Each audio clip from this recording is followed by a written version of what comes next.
The GAA Hour with Colm Parkinson is brought to you by Paddy Power, home of the Money Back Special. And when I started running, I suppose I didn't stop, and when I got the chance to go, I said I should go, and so I opened up. We're only the small little fish out there, so we are, and we're trying hard to make it through.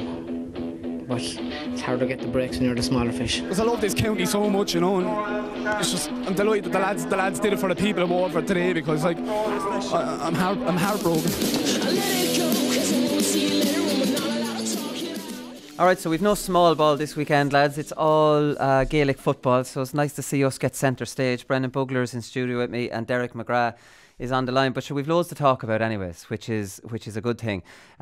Big news last night was that Kilkenny won the Leinster title. They stopped Wexford going for 3 in a row, and they did it down in Wexford Park. Evan Shefflin scored 1-2 from midfield. He's captain. Adrian Mullane didn't start. Derek, you were saying, you were watching this, you were saying they were talking about a quad injury, because he must have been injured, because there's no way to reminding him for Limerick when he played against Laois in the under-20, in the under-21, was it 4 days before the Leinster final against Wexford?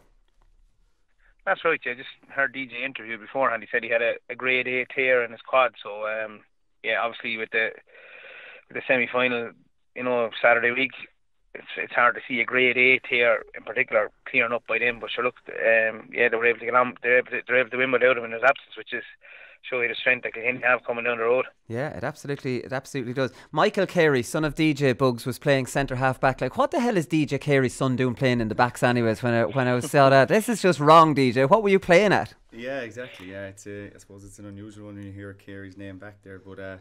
Yeah, I know a small bit about him. He's in college there in University of Limerick, like, you know, and he'll be pushing for, I think he was playing for Skibbon last year, and he's there again now this year, maybe next year as well. So he is a good player, but he plays in the defence down there as well for them, right. You know. And I watched the game against Galway now. I had a match there last night myself, so I didn't get to see it, but he commanded the position anyway against Galway, and I was very impressed with him. Right, so, okay. Yeah. So he didn't lick it up off the ground. It's nice to see these fellas all coming through, sons of legends. The other talking point I wanted to talk to you about, lads, was a big one from last weekend, and this was Aaron Dunphy's red. And it's not me being biased towards Laois, but I thought it was a poor enough red card. And the reason I want to talk about this is because Eddie Brennan has been on since, and he says, I think there's a little simulation creeping into hurling the last couple of years, and it's worrying. At times, you go, okay, if a lad's on a yellow, you test him. But at the end of the day, you don't want to see lads walking off the field unless it's bad. And I'm not a hurling person, but I know hurling people don't like anyone sent off unless it's a terrible flake altogether. Do you know what I mean? So seeing Aaron Dunphy walk off the field for what was child's play, really. I suppose, Willie, I have a big gripe with it, being honest with you, like, because, you know, I see Aaron Dunphy, you know, and the commitment and the effort that he has given all year, you know, since probably last November. You know, he had an outstanding year. He was probably in contention for an All-Star nomination, you know, if truth be told. And then to get a red card, you know, in the heat of battle in a championship match for something that was innocuous enough, it was trivial enough, you know, a little flick. How many times do you see a flick of a hurley, you know, hitting an opponent's leg? Like, you see it the whole time when defenders are coming out with balls, you know, winning frees, and a hurl might be kind of swung back. Yeah. You know, it only hit Paddy Maher's knee. You know, but the real thing I can see about this, right, I'm thinking of it from a player's point of view, right, and I was in a similar situation to Aaron Dunphy a couple of years ago, back in 2014. You know, we went down to Wexford Park, and I got a straight red just before half time. I remember for that. For something that was the exact kind of same. He'd probably get done for striking with minimum force. Mine was the exact same. It was a little flick back, kind of on the hip area or the leg area. It wasn't at the torso, or wasn't at the head area, and you know, we got knocked out of the championship. And I can remember the following week being around Clare, and, you know, anyone who I met, you know, they had to kind of burn it up. They brought it up in a nice way, as in, sure, look at, think of last year, you know, without you, we wouldn't have done Ireland, and all this sort of stuff. And as nice and all as they were trying to be, it was still, you know, it was still so hard to take, you know. So I'm looking at this from Aaron Dunphy's point of view, and he would have woke up Monday morning, you know, and he's probably feeling like absolute shit now this week. You know, and you're talking about players' mental health and whatnot. You know, I found it difficult to go to the shop. I found it difficult to sleep in the week. Really? After that, and the following week I got a call from New York to go over and play for a couple of weeks, from the club Galway, and straight away within 5 seconds I said, I just needed to kind of get out of town and clear my head, Fair enough, if you get a red card in the league, you can, you might miss a game or two, but you'll be back for the championship, Yeah, this is your last game. This is your last, it's your last game, and he's going to be kicking himself for the next couple of months, Aaron Dunphy, and he's to wait till next year to kind of rectify it. So I feel for him, and from a referee's point of view, I was furious with Colm Lyons with giving it, and fair play to Laois, they dug in and they stuck in there for the remainder of the game, but you really knew at that stage, the game was over. Once that red was given straight away. So I think referees have to really think of the consequences and think of the player. If you're going to dish out a red at the heat of championship action, you have to think of the player and you have to think of his, mental health and whatnot that goes with it, because and I know people are talking about Paddy Maher and simulation and stuff like that.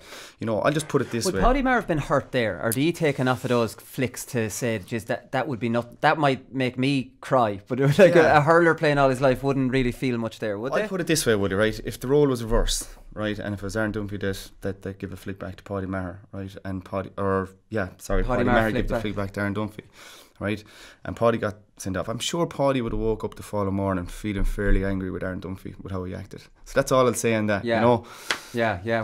What do you think of this, Derek? Because you want to clean up hurling. I think the day and age of these flaking each other and all, that's all gone out of it.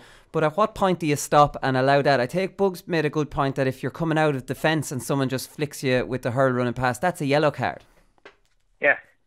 Yeah, look, I think there's an even more obvious parallel in that from a personal point of view, is that if you go to the last 6 minutes of the All-Ireland semi-final at 2017, Conor Gleeson, I'd say he did an exact same flick back to Patrick Hogan and missed an All-Ireland final as a result of it, and I remember, because of the travails and the furore that surrounded our CCC and CHC and DRA kind of episodes with Tyg de Burke in the run-up to that final, we actually, and something I'd have a big regret over, we actually just left it at that. Then we went to the first avenue, the CCC, and because letter of the law applied and striking with minimum force, and we had no compelling evidence, as they call it in GAA headquarters, to overturn Connor's, we just left it there because we were 2 weeks away from an All-Ireland final, and we felt it might follow us around and dominate the whole lead up to the All-Ireland. So in terms of, it's a bit cliche to say it, but the lack of consistency in terms of the application of what's a flick, what's minimum force, what's the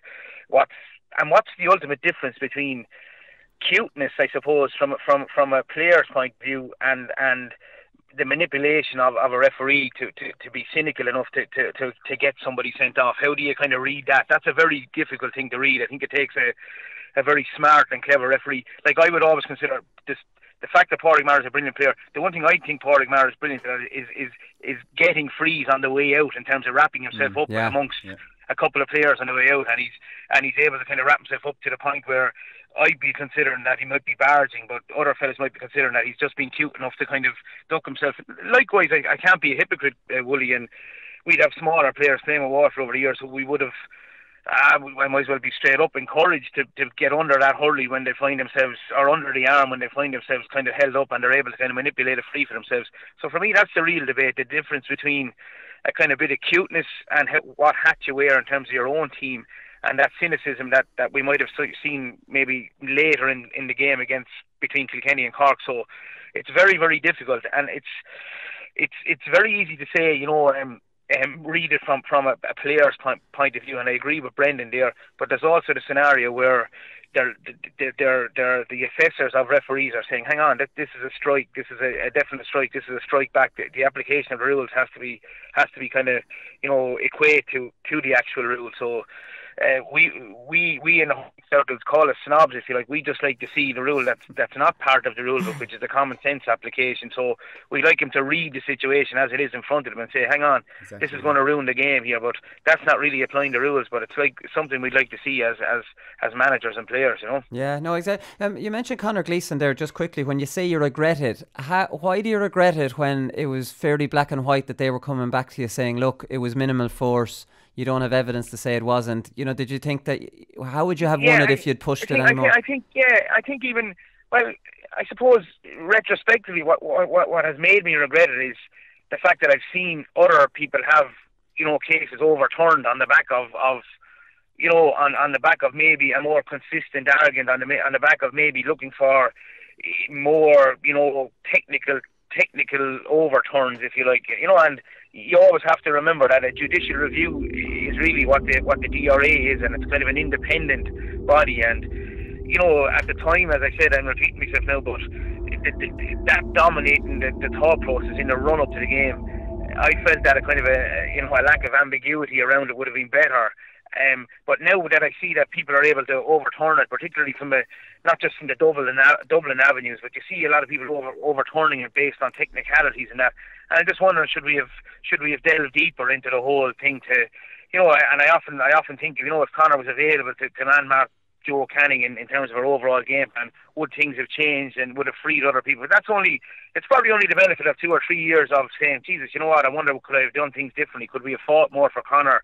Would it have helped? Or but at the time you're kind of trying to weigh up everything. So it's probably with the benefit of the fact that I find there's more cases being overturned. Not just looking at P.D. Hart's case. I know there's an obvious kind of case there in terms of the black card and all that. But just with maybe not a more powerful legal team, but a more powerful approach and a more consistent approach, perhaps we might have been able to overturn it.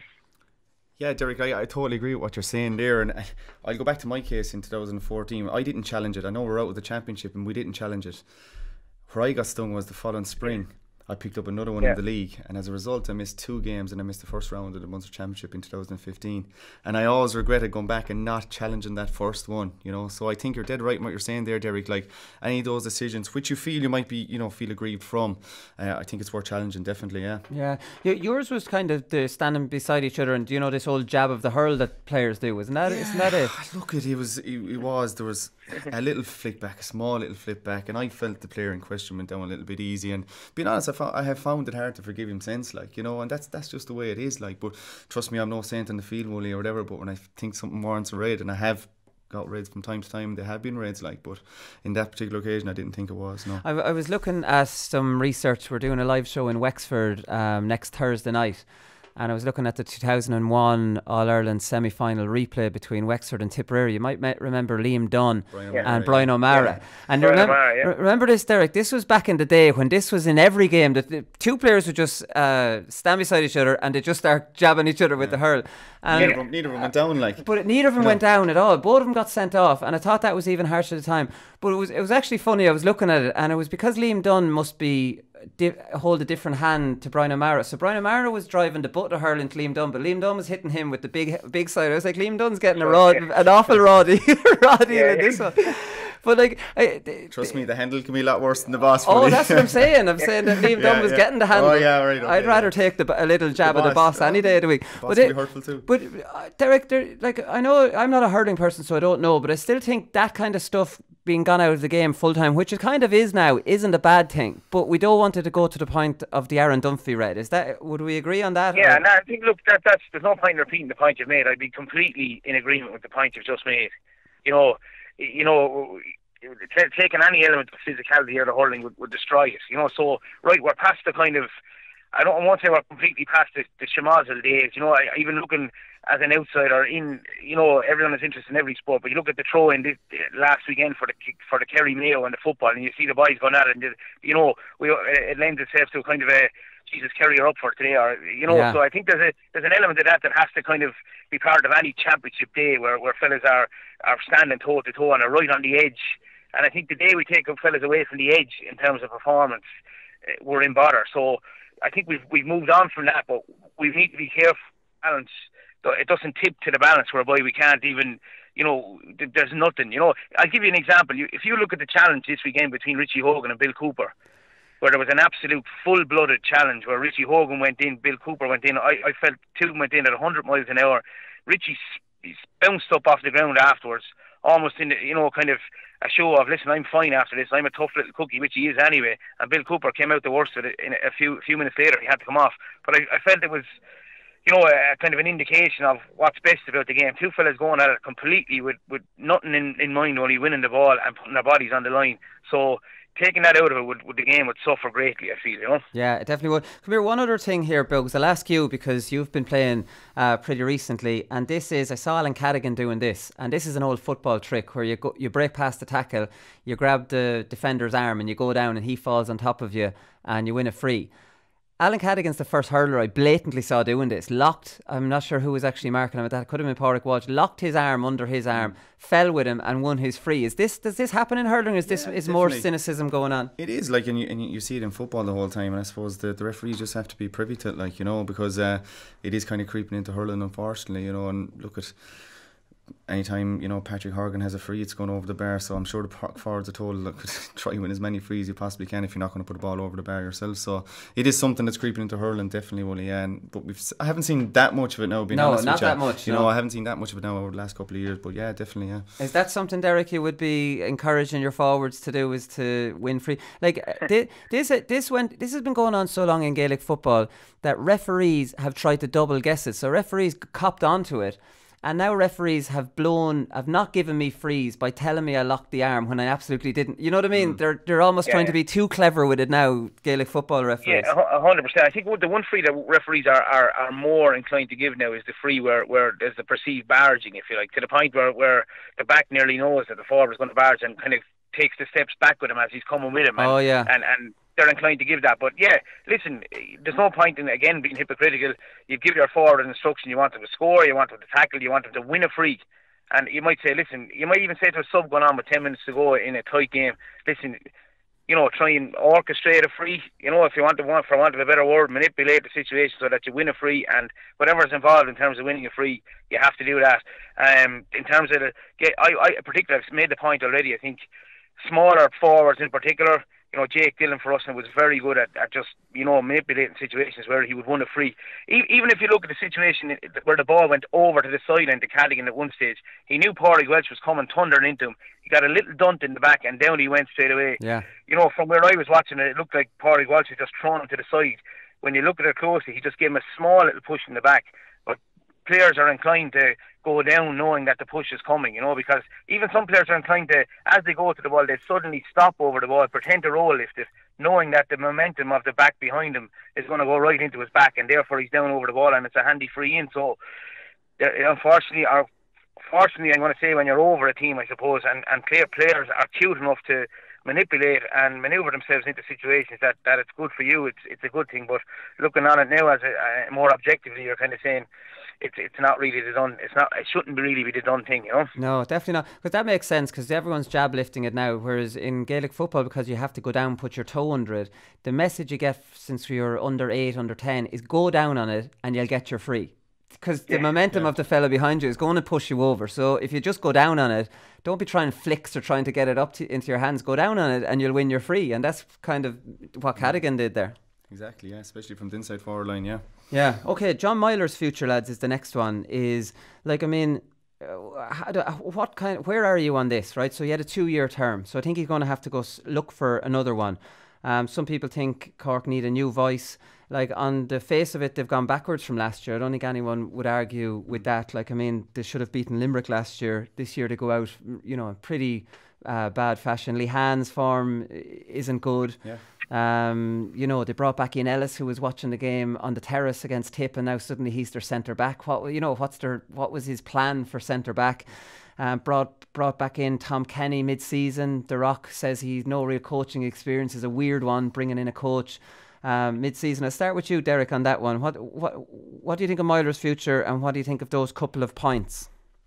Yeah, well, I think the point around the centre back is well made, in that I think Tim O'Mahony played every league game at centre back. He played the first championship match against Tipperary at centre back, and then, you know, he doesn't play, and he plays in midfield against Westmeath, and he comes on and plays very well in the last 10 minutes in the game last weekend. In terms of John himself, I've met him, I'd say, on 3 occasions, struck by his coolness, in terms of just a very, very cool kind of, not flummoxed by anything. I heard him interviewed a few times where he talked about not alone his relationship with his son, but the fact that he had learned from the whole Premiership experience from his son, that you just move on from round to round. I would know Donal O'Mahony, one of his selectors, particularly well. A very, very clever and astute guy. Really, really clever. The interesting thing for me was when they beat Limerick on the back of lots of criticism after the first match against Tipperary. John was quick to point out that Fraggy and Donal O'Mahony had fixed whatever needed to be fixed. So I was saying to myself, is he a delegator? Is he a guy that sits back and delegates responsibility to those two in particular? So that this was just my own reading of it, if you like. So, and I said to myself, Jesus, they were highly motivated against Limerick.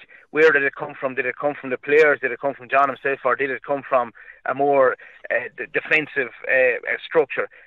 The interesting thing for me is the sound bites coming out of Cork, even looking at the Cork County Board meeting on Monday or Tuesday night, I'm not sure what night it was, where the chairperson there mentioned the fact that, listen, we're in the throes of appointing a high performance manager. Like, I was struck by a job came up on jobs.ie or whatever it's called a number of weeks ago, where Cork are in the process of appointing a high performance manager that will come up with strategies for teams from under 14 to senior in both football and hurling, full-time employee of Cork County Board. And she noted, I think last night, that no decision will be made on John or the future until this person is appointed to oversee a full review. So for me, all the sound bites are indicating that they may look for change. This is what, I think what they're doing is they're following a kind of a process now whereby they may look at change, or when they conduct a review they may say, hang on, things are okay here, they need to move on. The interesting thing for me, Wooly, and I know I'm going on a bit here, is that I still see this time 12 months, I can't see any other six forward bar, being six of the eight guys, we'll say. Maybe Turnbull will come in from the under 20, maybe young O'Regan will come in from the under 20, maybe young Toomey will come in from the under 20. But I'd say they'll be involved in the 2020 league. But I still see Lahan, Harnedy, Horgan, Daniel Carney, Luke Meade, Shane Kingston, Patrick Horgan. I'm missing someone very Cadigan. I still see their six set of forwards being six of those 7 or 8 guys this time next year. Maybe Dara Fitzgibbon going to the forward line. The real issue for me is in terms of the back line, that they haven't fixed it. So for me, they have two choices. They stick with what they have, maybe a reconfiguration of the team that sees some of the forwards maybe even go to the middle of the field, which might free them up in terms of their whole, fella might be sick of playing in the corner, or a guy might be sick of playing wing forward, he might go midfield and all of a sudden he's a new guy, might go wing back, all of a sudden he's a new guy. Or they say, right, we're going for total change, we're going to put our faith in a new full back, a new centre back, and that might mean they might dip initially, which people might have to live with it. I'm not sure how patient the Cork people are in terms of living with a dip, whilst they're kind of steadfastly saying, this is our full back, this is our centre back, almost back to the clear days of Lowe and McMahon, and building around that and see how it goes from there, Yeah, no, I saw that. You were talking about a reshuffle in your piece in the Irish Examiner, and Bugs, I do agree. Derek was suggesting Daniel Carney could play wing back potentially, Bill Cooper could play wing back, Mark Coleman could play centre back, to beef up. Of course, Colm Spillane is a massive loss, and that shouldn't be underestimated. He's their go-to man marker, and he was lost, and he's a bit of physical size, whereas Donoghue and O'Leary don't. Definitely ripping up the script. Like Liam Sheedy didn't rip up the script with Tip. The new manager coming in there, they're not far away. You just need a little sprinkle of something onto them. Yeah, exactly. Well, you have to remember as well, it's his second year and he has won a major trophy in year one, winning a Munster title. I know in Cork you're kind of judged on All-Irelands and all that, but definitely what Derek is saying there, I would give him another year. You give John Myler another year? I'd give him another year, but he'd have to freshen up the backroom team a small bit, or bring in another coach, because he has. Look, they did win a Munster last year. They were only puck of the ball from, and should have got to an All-Ireland final last year. They played some good hurling this year, but they just didn't seem to kick on this year. And just I don't want to harp on and repeat what Derek was saying, but he named all the up front. We all know the attacking powers they have. Unfortunately, the last day we didn't see it in the half-hour line. But defensively, like what Derek is saying there, they really, really, really have to find a 3 and 6 and go with them. And you might have a couple of poor performances, kind of like what Tim O'Mahony did. But maybe the correct option might have been to actually leave him there and put Ellis back full back. I don't know what the solution is, but I don't think there are many Cork players. I've seen their under 21 team play a couple of times. Alright, I don't think there are too many Cork players to come into that equation. But like you're just saying there, it could be a tweak here and there that could make a massive difference. You know, and if you look back to the Westmeath game, like, why did he put Jamie or Darragh Fitzgibbon centre forward and then go back to playing in midfield the last day? You know, if he was going to put him centre forward against Westmeath, the likelihood was he was going to put him centre forward the last day, but he didn't. You know, maybe that could have been a switch that would have, you know, that unlocked the Kilkenny defence. And I don't even think he even went there for the full game. So maybe it's a switch or two here and there, but like, time is running out for a couple of their players as well. Like, you look at Hoggy, he's 32 years of age, unfortunately. You know, you'd love to see him hurling for the next 10 years, but that's not going to be the case, you know. So I think, you know, he probably deserves, on the fact that he won a Munster title last year, he deserves another year, but he'll need to settle on the defence and maybe to change up the backroom team a small little bit. Right, okay. Derek, Brian. And I think Willie, just one more point there. I think the interesting thing, if you look at Kieran Kingston's first year, right, they were beaten by Tipperary in the first round. They played with a sweeper that day. William Egan played as a sweeper that day. And the general perception in Cork then was, it's not in our DNA to play like this. It's not in our DNA to play like this. I think they need to get over, I'm not advocating or saying they should play a sweeper or anything like that, but I think, you know, Cadogan and Horgan were lighting it up inside the last day. I think every other team, like, if you look at Wexford and Limerick, they're probably the most planned teams. They're probably planning better than every other team, I think. So I think Cork need to reach the level where they're really planning well. You know, where Horgan comes outside for a few minutes. You know, if you look at the goal he got, the last goal, he was 1 against 3 there. So I don't think there should be a kind of a snobbiness around the fact that Cork maybe leave Horgan in there on his own every now and again, because that's what's happening with Gillane and Limerick at times. That's what's happening with Conor MacDonald in Wexford. I'm not, as I said, advocating, but sometimes if you look back at Cork's first Munster triumph 2 years ago in 2017, they were very much playing kind of, you know, more systematic, I felt, than they have been this year, if you like. So I don't think they should be afraid to kind of change it up. As I said, I'm not saying they should have a defensive model, but if you have deficiencies in your defence, which Cork have, you got to make up for it in some way by either filling the middle of the field or shuffling. And Cork have the hurlers to do that. It's whether they have the kind of the mindset to be able to adapt to that situation. I would see as a kind of an issue going forward. Yeah, and one of the big issues as well is that Nash's puckouts have been figured out, and when Nash decides to go long, they've only got Harnedy. So any of these under-21s going to be good ball-winning half-forwards, or are they more in the Lehan and the Kingston kind of and the Cadogan mould? Yeah, there's a full forward in there. I don't know his name now. I forget his name, but against Clare, Shane O'Regan. He cocked some serious ball against Clare, so they have him, I suppose, to come into the equation as well. But we did highlight last week, you know, their one outlet for the high ball was Harnedy. Literally. And so when the short one's figured out, they have no plan B on puckouts then, do they? Unfortunately, from a Cork point of view, yeah, it seems to be the case, doesn't it? Yeah, no, it definitely does. But Brian Corcoran, just to finish up in Cork, he mentioned, two more points. He said the other night, I think he was at a Board Gosh launch, because he was on all the different websites and newspapers.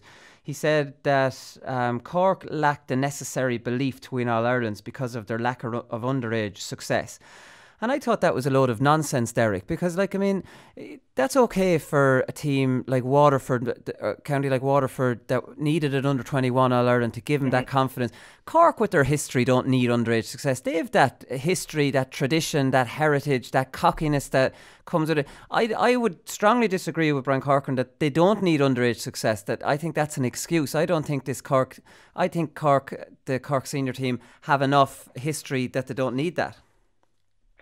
Yeah, I think so. At least, to be honest with you, I think it's not paper talk, because I wouldn't be disingenuous enough to say that about a legend of the game, but I think it's to me it's incorrect in that even if you really look closely at the Cork underage system that there's been so much talk about, they're not even entering a team into our All-Ireland competition this year in Waterford. It's only Forest the under 14. They've regionalised teams.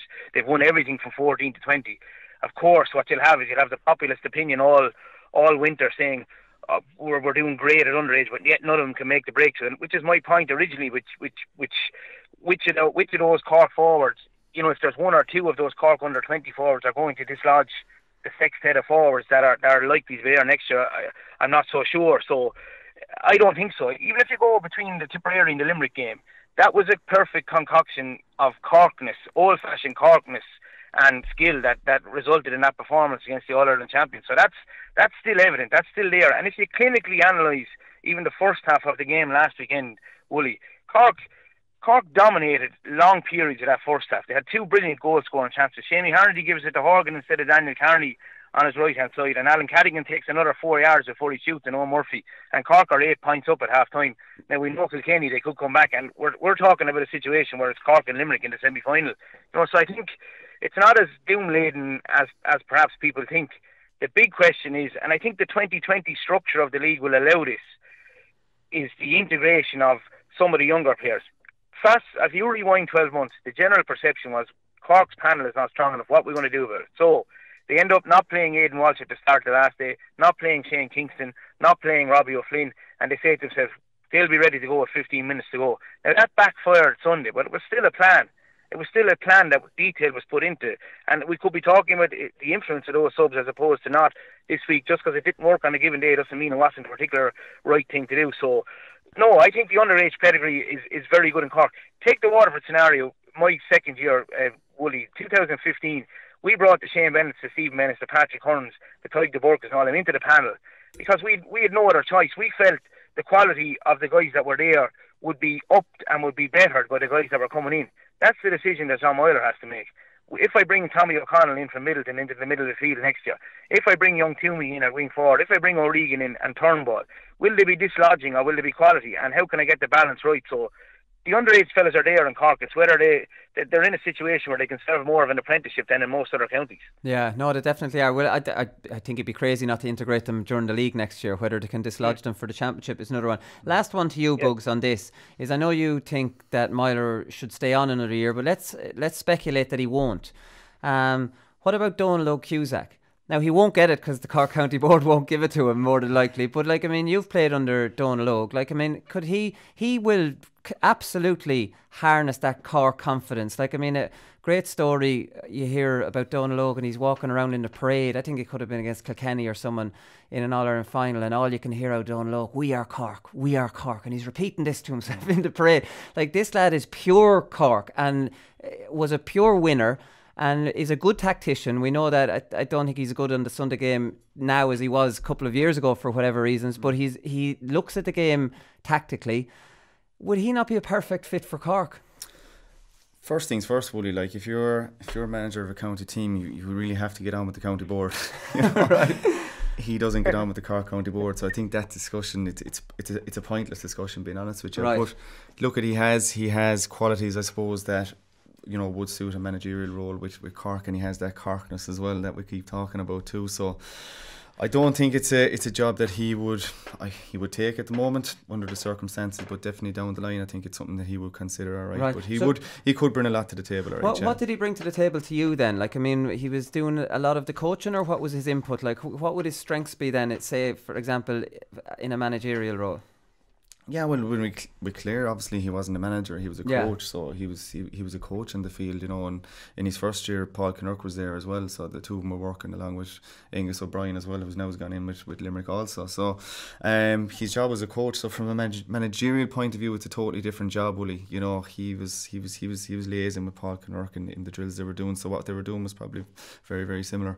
Okay, all right. So this is a non-runner then, Derek. We'll leave the last word to you. So we're wasting our time. The Cork County Board won't give it to Donal. I'm not so sure now. I'm not so sure, and I tell you why. Because Kevin O'Donovan, I only met him once in my life, Cork County Secretary. I've just been impressed with him anytime I've heard him. I heard him talking about the overspend on Páirc Uí Chaoimh. I thought he was clear. I thought there was a certainty about what he said. I thought I thought he was upfront about the debt on Páirc Uí Chaoimh. I saw him interviewed on RTE about it.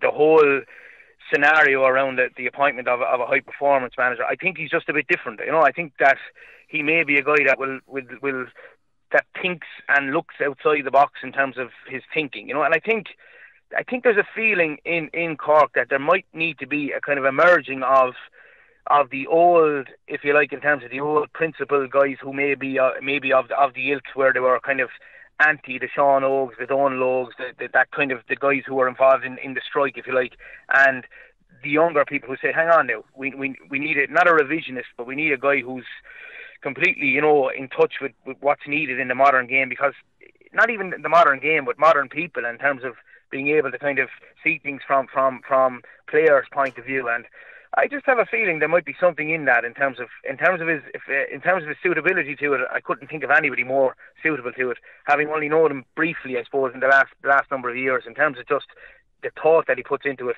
and that perfect mix, if you like, of Corkness and newness, if you like, and I think it's something that it might be a kind of a unifying move, because I think Donal Óg would be clever enough to kind of be able to unify at the same time as bringing innovation to it. Yeah, no, I agree. He'd be the obvious choice for me, but obviously with the politics involved down there, it would be a huge decision. But I think it would be a fantastic decision. I think he would be brilliant with him, because, he's a smart man and he's a leader, and I think that's the option that they should be going for. Right, lads, we'll take a quick break and we'll come back with a few more talking points.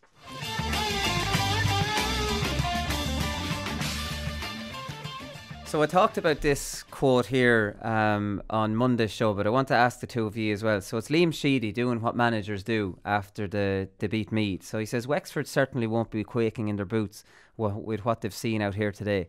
They will be raging hot favourites. And Derek, you're a manager. I'll go to Bugs next on this. Why do managers do this? This is the oldest trick in the book. Does Liam Sheedy really think that Wexford are going to read that quote and they're going to go, geez, we're favourites for this, lads. We'll let our guard down here now anyways. How psychologically do managers still think this type of stuff can work? Well, I'll answer the first bit first in that I think we'd beaten Wexford in the 2017 quarter-final in Páirc Uí Chaoimh.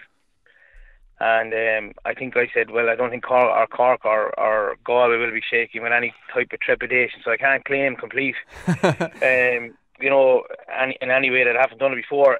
I actually, would you believe, and I'm not trying to big myself up, I genuinely felt that there wouldn't be any trepidation. I think the Liam Sheedy situation is completely different in that it's a bit silly, if I'm completely honest, in that, I think it's a situation where in advance of even today, I looked up the odds and I think, Tipperary are 1-2 and Wexford are 2-1. Well, so, that's the hilarious part about it, yeah. Yeah, and it was always going to be that way. So, in terms, I think it's I wouldn't say it's something that he'd regret, but I think it's a silly one really, because there's nothing in it. There's no way that the Wexford players would in any way. In actual fact, I think it would actually there'd be a raising of the eyes and a tutting, if I'm honest. In terms of who do you think he's fooling here? You know what I mean? And in actual fact, if I'm honest, the Tipperary players would probably, I don't think they'd get anything out of it either. I don't think they'd get anything out of it either. I'm not saying Liam should come in and say we're completely confident we're going to steamroll Wexford. I think the general, and even Brian Cody after the game was quoted as saying we're going from the frying pan into the fire now. I think he said, in terms of playing Limerick and playing the best team in the country. But again, I think Brian has actually been genuine there. I think he does think they're playing the best team in the country, albeit he's just probably maybe putting his team on guard in terms of what they need to bring and the savages they need to bring. So to answer the question, I don't know why to do it, because there's absolutely nothing in it that would allow a team to be more motivated for or less motivated by it, No, it's an All-Ireland semi-final, Bugs. If you're not motivated for that, then there's something wrong with you. And I actually think on what Derek is saying, Davy Fitz will absolutely use that. He'll flip that and say, this is how arrogant these lads are, that they're 1-2 and they're trying to tell us. Davy will have these lads raging over being told they were favourites. Yeah, 100% will he, yeah. It's, I don't know, it kind of seems to be nearly the managerial lingo from time to time, to build up the opposition team. And I suppose managements and players nowadays are so afraid of saying the wrong thing, but no one is buying into it. It is absolutely ridiculous. How are Tipperary going to be going into an All-Ireland semi-final playing Wexford thinking that they're way outsiders? It's absolutely ridiculous. It's just what he said on the day. But I think players and managements nowadays they're so conscious of what they say, and in particular with social media and everything else like that now. And I'll just give you an example from my own time. We played Dublin, it was back in 2012. That game we were talking about last week with McCartan there, when Daly walked through in us with all the Dublin players and the whole lot. But the draw for that game was made the Monday previous, and straight away Conal Keeney put up a tweet saying perfect draw. Really? And we grabbed onto that, Wooly, right? And it was mentioned time and time again that week of the game and mentioned in the dressing room before the game, you know. So managements and teams, and none better than Wexford to do it, will cling on to anything the opposition will say and use that for motivation. But yeah, will Fitzy get motivation from it? I think he actually will now that you're saying it. Like, so. But I'd say, Keane was probably tweeting to say perfect draw, it Daly going back to Cork, but you would have twisted that to say he Daly means going back to Clare, going back to Clare, but you would have twisted that to say he wants to play us because he thinks we're no good. Like, oh yeah, like they were after suffering a bad defeat to Kilkenny just that weekend or whatever. So this is the perfect draw to get back in the wagon, like, you know, and we used that, you know, and it got us.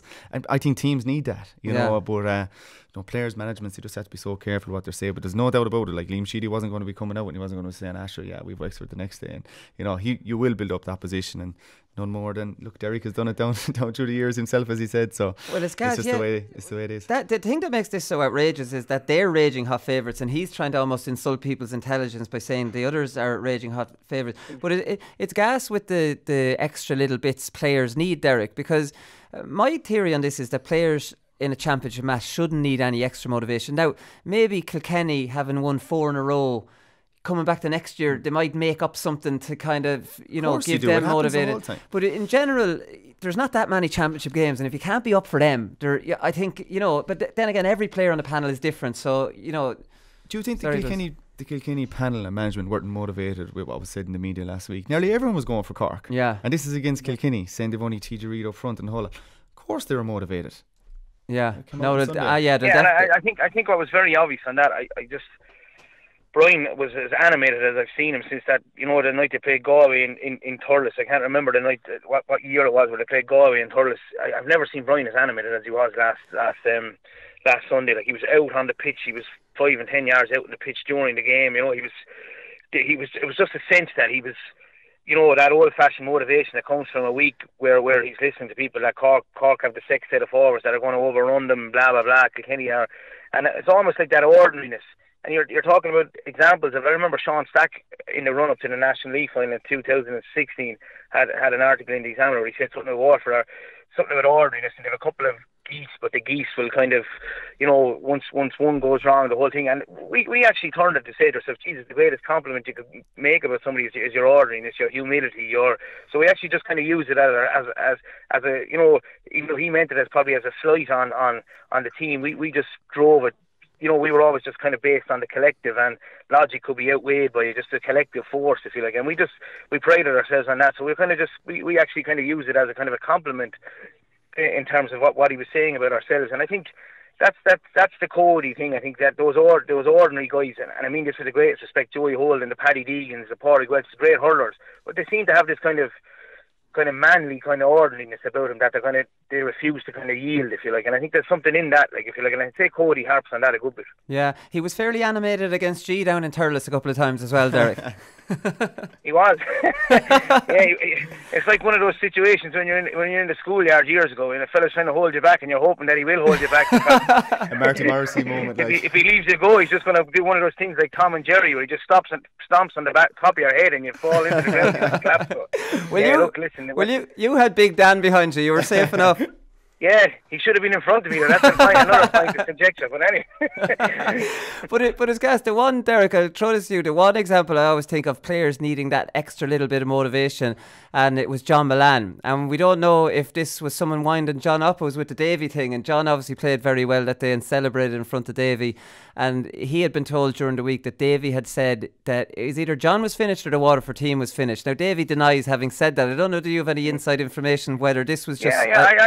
I actually do. Obviously, he's my own brother-in-law, so I know the two situations there I could tell you about. I suppose in that one, there was definitely a parent of one of the players that plays the Water had said to him that Davy had alluded to the fact that John was finished, if you like. So John would only need he'd only need, I suppose, a millisecond or a millimetre of motivation in terms of that, to have the legs pink on the way out, then in terms of slapping the back of his thigh on the way out, you know. And another interesting one, I was manager myself of De La Salle in 2012, and we were playing Dungarvan in the county final, and the two teams had met. De La Salle and Dungarvan had met in the minor semi-final on the Monday night, and I met actually one of the Dungarvan players on the Monday night, And I won't say he was silly enough to kind of say to me, sure, Jesus, you're very old. He would have been playing with Dungarvan in the senior county final the following Sunday. And he was talking to me, and I was saying, how best of luck, sure, it'll be a good match Sunday, blah, blah, blah. And he said, Asher, look, Mullane is finished. He's over the hill, he's over the hill.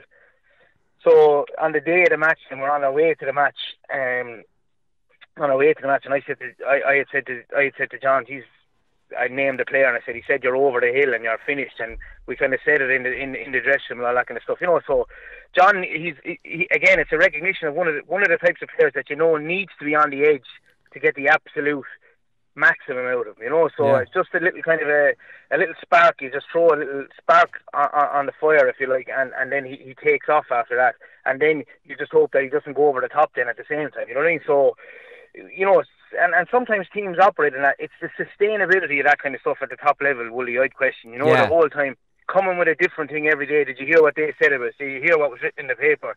To me, you gotta. There are 2 out of 10 situations, in my opinion, in the modern game where you actually go with that approach. Because if you're coming every week in the league, between league and championship with, did you hear what was said about us on RTE last week, or did you hear what was said? I think you're going to be clutching at straws. Yeah, no, definitely. There was a Portlaoise manager that springs to my mind straight away. Is that Portlaoise dominate Laois. So he'd be coming back and he'd work in the prison, and he'd say, so we're talking to a lad working in prison. These lads don't think you're any good, and I'm thinking to myself, sure, they'd never say that. Sure, they know we're good. So he used this in one of the early league games or early championship games, and then before the county final, he has us gathered around in a circle. We're playing Grey Cullen, now raging hot favourites. Lads, talking to a lad in the prison. These lads don't think you're any good, lads. He used it up the first round of the championship. Well, number one, the first time he used it, I didn't believe it. And then he pulled it out before a county final. I was just throwing my eyes up to heaven going, give me a bit of credit. But I just thought of that as Derek was saying it. But you were marking Mullane that day. I didn't know that. I felt the brunt of it, Wooly, yeah. And was he completely on fire? He was on fire. They showed him out in the wing, and maybe to exploit my lack of pace or whatever it was. But I felt the brunt of it definitely the same day. And would he be doing any talking, like he'd think we're finished, or just he'd stay quiet? I think his gripe was more with Fitzy than it was with me. Yeah, that was gas. So that was during the game he did the sliding. Or was that the final whistle? No, it was after himself and Owen Kelly went down along the line, and I think they both came out. Mullane has come out anyway in previous or in years after, and said he regrets doing it. So. Look at it, got him up for the game, and they ended up winning it. So it was fantastic. It was pantomime. You can't beat that kind of stuff. Well, we'll move off that fun topic and talk about cynical play here, lads, because I don't want to mention black cards, because everyone will lose their minds if we mention that.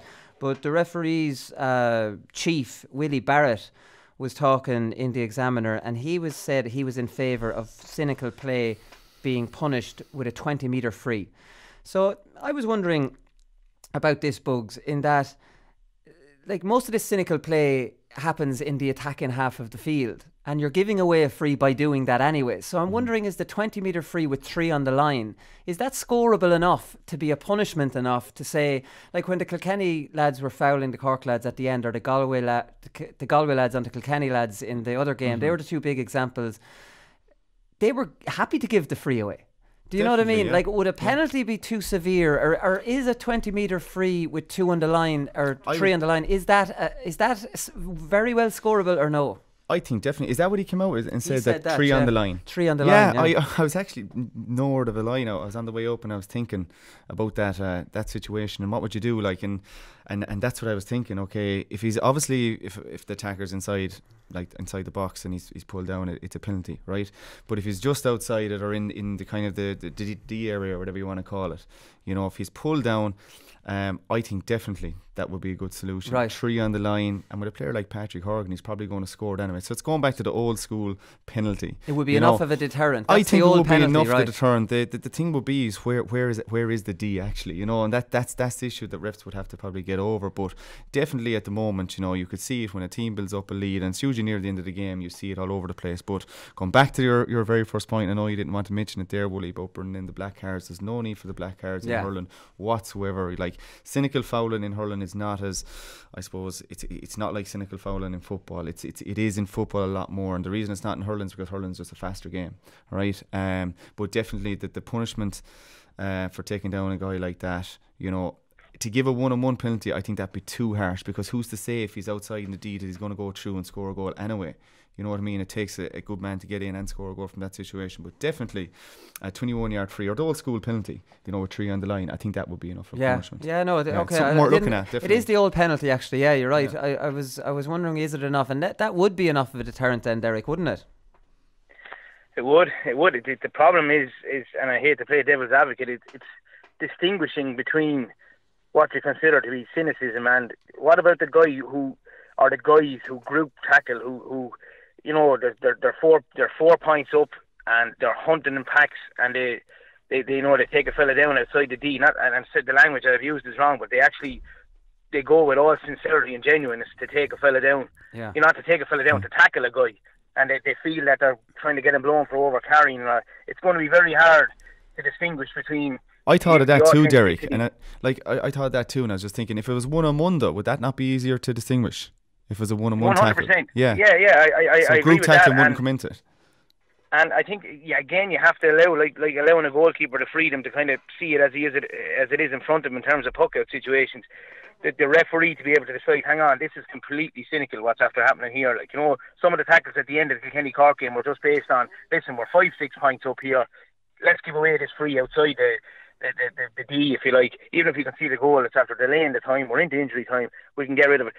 And again, I hate to be using football parallels, but if you look at the situation a number of years ago where the impact sub for Dublin, what's his name, briefs his past Declan O'Sullivan and scores the goal. The guy that Kevin that's McManaman, Kevin McManaman, I couldn't think of it for a second. You know, and then there's a talk about, you know, the Kerry guys are saying, Jesus, why didn't he drag him down? Why didn't he do this? You know, and I think that's the situation we need to be careful of in hurling. But I think the solution is what you've just already suggested: a penalty, an old-fashioned penalty with 3 on the goal for me. But it's, again, it has to be clear in the referee's mind that there was an element of cynicism in this, because, you know, again, a hypothetical situation, a team is up 117 to 115, 2 or 3 guys chase a fella back genuinely, and he's tackled, he goes to the ground, and next minute it's a penalty and it's a goal and it's a winner for the other team, as opposed to a point whereby you felt there was a genuineness in the tackle. Yeah, I completely agree, but lads, you have to be prepared for this mistakes to be made in this, because the black-carded football gets really bad press. It's not the black card, it's the referee's interpretation of what's cynical and what's not. They don't understand. So they don't know if this new rule, or if the black card was only used in situations like the 2 Kilkenny fouls, like Sean Kavanagh, like the really, really obvious ones. And we all know the ones that are obvious. They're like in soccer, professional fouls to avoid a goal. If the black card was only held off for those, there would be no controversy about it at all. The problem is the black card infringements are trips, are body checks, and there's so many bloody things that the referee's flashing too many of them. Do you know what I mean? And it's gone away from the real obvious ones to nearly becoming half yellow cards. That's the problem. So hurling needs to define it better. Football is too broad and it's too general. Hurling needs to define it. Clear, cynical, goal scoring opportunity fouls, you know, just to make it very obvious, one-on-one obvious, and then you'll have no problem with it, because everyone will know what it is, and it'll simplify it down for referees. It's just about getting the consistency with it, Willie. In football, you don't know what is a black card and what is a yellow card, because refs, you know, their interpretation is different, unfortunately. That's it, because it was drag downs, trips, deliberate body checks. There's a whole other thing. So you can actually foul a fella cynically, but once you don't drag him to the ground, Derek, it's not a black card. But if you pull him down to the ground, you see the mess that the black card, the actual theory behind the black card is a good one. It's just it's messy, the whole different fouls that are involved in it, and then the referee's problem with interpreting it. So if hurling's bringing this in, they have to have it very, very well defined. Yeah, and I think what you can't discount either is the level of planning now that management and coaches and players are putting into it also involves the referee, Willie. It involves, an absolute kind of breakdown or template of, this is what Fergal Hogan is renowned for. He's renowned for blowing up for steps. He's renowned for blowing up for a throw. This is what Paul O'Dwyer is renowned for. This is what Alan Kelly is renowned for. That's the level of detail that management are going into. Is it coming to a scenario whereby, not the rugby model where, you meet with the referee and you meet your captain meets, and you know exactly what's coming in terms of what they're looking for. You know, is that going too detailed? Therefore, will it stagnate the game? Will there be a lack of instinct in terms of the overall flow of the game? But I think you can't discount the fact that what we have now on the field is you actually have players that have simulated stuff in training to the point where they can influence the referee as well. And you know, and I would have been guilty of that myself. You know, in terms of when you're talking about a game plan, you're talking about the referee that's in question, you would point out to the boys, this is what he normally blows for, this is what he likes to be, you know, to be said to him, etc. And I think we can't discount the fact that that's where it's going, and the referees have to be on the same page of the players and management. Otherwise, they'll be actually led and said to a point where they'll actually become naive pawns in the whole thing. Yeah, no, definitely. The last one I want to talk to you about, lads, is training camps. And I'm out of the game long enough to know I've been on a few training camps, but they're a lot more common now. And because I'm out of the game so much, I want to know what happens in the modern day training camps. Davy Fitz has Clare. He's brought Wexford back to Clare for an intensive training camp last weekend. So he's ramped up the preparations for the All-Ireland semi-final against Tipperary by bringing them to Clare. Derek, I'll start with you because you've been managing very recently. How many training camps did you go on? Give us an example of a daily schedule in a training camp and how many sessions you fit in, what kind of entertainment you have to keep the players' boredom kind of at bay, or how do you plan these out?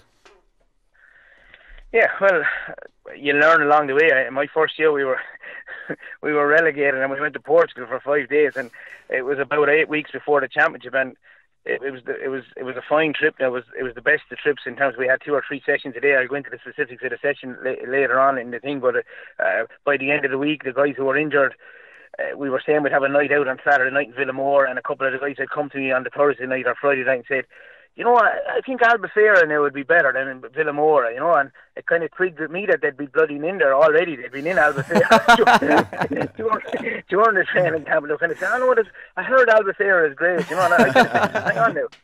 It's after registering me with me here that so we had a bit of a night out in the Villamore. So, and I remember when I think of the naivety of it, Wooly, we were staying in a fantastic complex and that, but I remember there was Coke and there was Fanta and there was everything. When the boys went for their meals, there was, you know, it was real kind of, you know, I probably was only finding my way in terms of the overall approach. We thought we were training hard. Now, the second year we won the National League, we went to Johnstown House, and again it became more specific then. Nutrition became, you know, we Stephen Barrett and looked after our nutrition, and Fergal O'Brien, our strength and conditioning coach, was spot on in terms of the preparation. And again, we mixed it up with social. We had a magician during the night. We might have when we arrived there first, we would normally have a skill session, not a huge amount of running involved. On the next morning, we would fit 2 sessions in. The next day, then we would have kind of a tough enough session in the morning in terms of tackling drills, etc. And then we'd finish with a kind of a speed session that evening. That night then we'd have recovery, the usual recovery process in terms of the ice baths, and when we were in Johnstown House and in Fort Island the year after, there was a hydrotherapy suite there available for them. We had a magician one night, we had a comedian another night. Very lucky in Johnstown House the year we won the league, we had Joe Schmidt on the Sunday morning.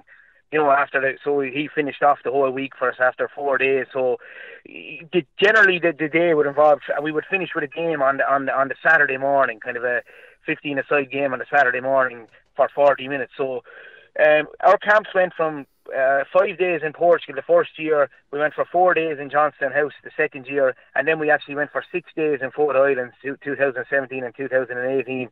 And again, some of them were completely rest days. The Friday, often if we'd worked hard for the Tuesday, Wednesday and Thursday, the Friday would be completely rest. We'd leave the boys have the run of Cork, and they'd win around Cork. Not on the beer now or anything, just go in around, you know, and have their own grub and stay out of their own faces or their faces for the day in question. On Saturday we come back and we'd have a bit of a game, and we'd finish up with a barbecue on Saturday evening in Fota, there where the golfing resort is. So thoroughly enjoyable, I have to say, from both the social element of it and the amount of work that you get done. Yeah, geez, it sounds great. I'm sure the team comes out of that 5 days just incredibly close and, you know, having moved on an awful lot. Folks, what's your memories of them?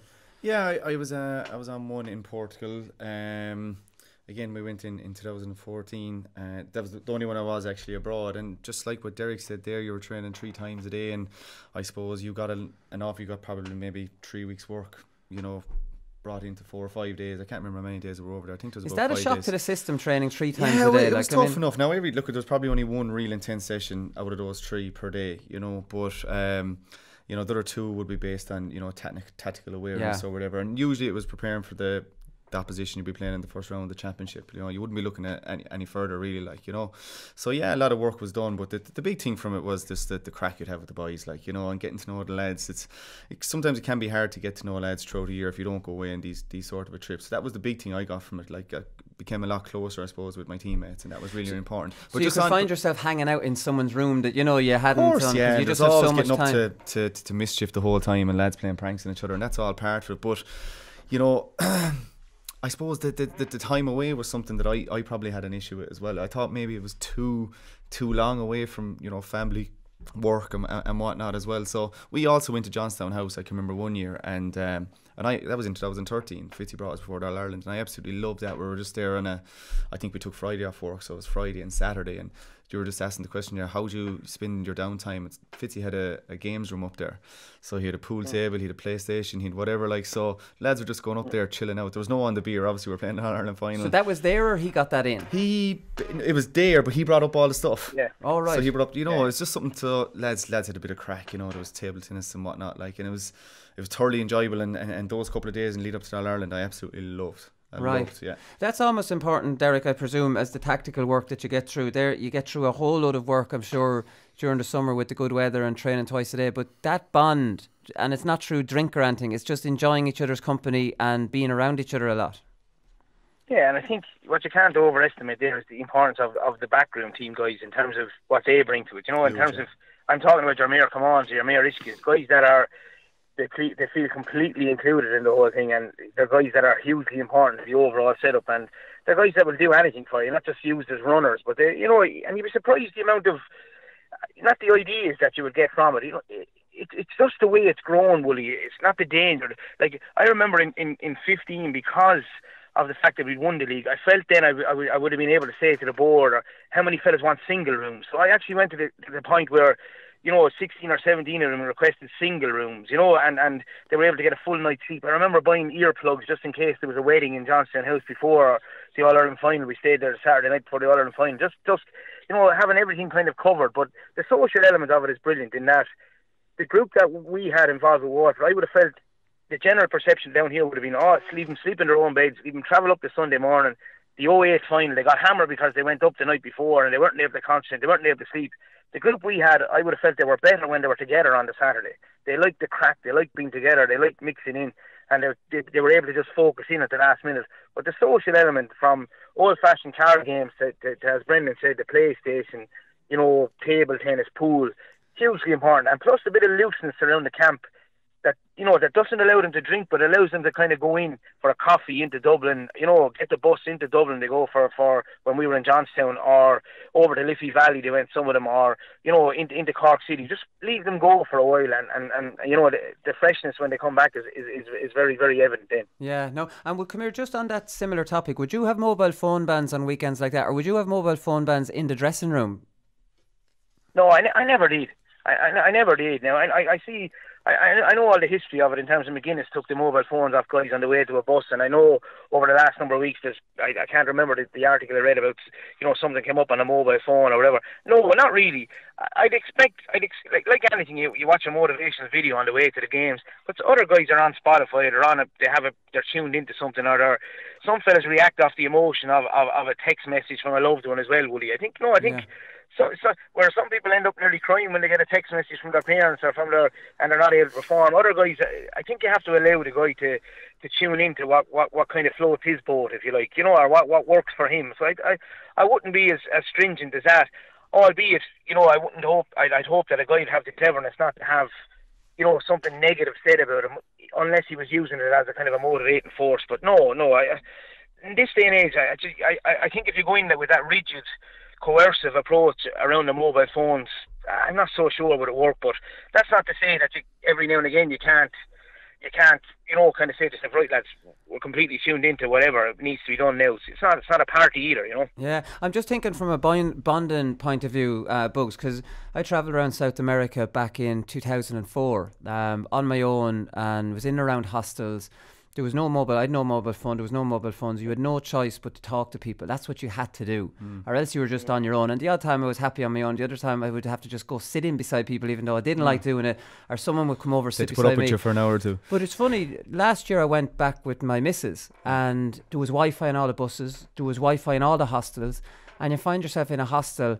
and there's people sitting around. And they're all on their phones, so they're not mingling, and they're not. And I was just thinking, on a training weekend like that, maybe that it was in the context of that, Derek, rather than being a dictator. Being a dictator. Yeah. No, it's a fair point, and you know, I was in bed last night with the missus and the two of us were on the move. That's a common sight in Ireland, anyways. In any country. I didn't. You know, you're reading the paper, you're reading an article, and she's reading an article. You know, so I think it's a common societal problem as much as anything else. But it's a point well made. It's a point well made, and something that I just wouldn't have foreseen or thought about, if you like. But it's a activity-based kind of stuff probably allowed us to get our bonding time in terms of water sports or climbing activities. But there's only so much of those you can do, I suppose. But it's a well-made point. What do you think, Bugs? I'll give you the last definitely, word. yeah. Like, again, I didn't look at it from the whole social aspect of it on a bus or anything like that, because usually lads on a bus, you know, they're heading to a match, they will be fairly focused anyway, and the level of chat will be, you know, be minute enough, like. So, but look, I've been involved in camps where mobile phone would have been taken before you go on the bus, you know, but it was very, very loose, you know. There was guys and they were sneaking it on, like, because of the, I suppose, like Derek was saying there, the whole music factor of it, you know, the Spotify music thing, yeah. And, you know, lads nowadays, they like to they have their playlist, they have their motivational playlist, and that's important too, you know. It's whatever lads feel most comfortable with, and sometimes going to a match, lads just don't want to talk to anybody, they just want to get in the zone themselves, and that's totally understandable too. Yeah, the fashion now is to wear the Dr. Dre. You all see them stepping off the buses now. They all have to have the Dr. Dre, even if they're not into music. It just looks good. The Paul Pogba look. Even club players are doing it now. You know? Are they? Oh God! Right, listen. On that depressing point, we'll leave it there. Les. Thanks very much. No games to preview this week, but sure, listen, a chat just as good. I said it to Cheddar and Michael Carton before. I actually prefer the show when there's no games to talk about. You can get through way more talking points. Come here, thanks very much, lads. Listen, we'll be back next Thursday. Oh yeah, we're in Wexford Town next Thursday night, but we'll be doing a studio show to cover the other semi-final. We'll be covering Tipperary and Wexford. We'll do a studio podcast to cover Limerick and Kilkenny. So we'll talk to you next week. We'll have 2 shows for both semi-finals. Talk to you then. Good luck.